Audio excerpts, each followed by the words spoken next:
हम लोग जानते हैं अभी लॉकडाउन की वजह से सभी का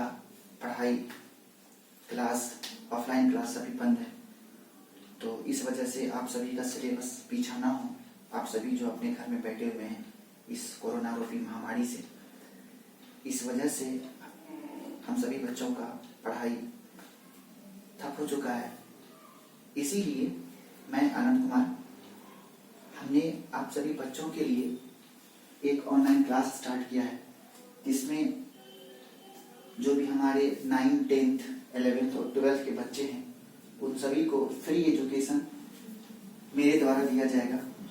जिसमें वैसे तो मेनली आनंद फिजिक्स क्लासेस है, जिसमें कि फिजिक्स आपको मिलेगा, लेकिन हम कोशिश करेंगे कि 12th वालों के लिए फिजिक्स, 9, 10th वालों के लिए फिजिक्स, केमिस्ट्री, बायो और मैथ, इस सभी की व्यवस्था की जाए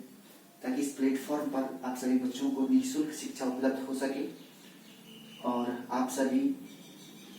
इस ऑनलाइन क्लास का फायदा उठाइए और अपने घर में बैठे बैठे वहीं से क्लास को रेगुलर करेंगे। तो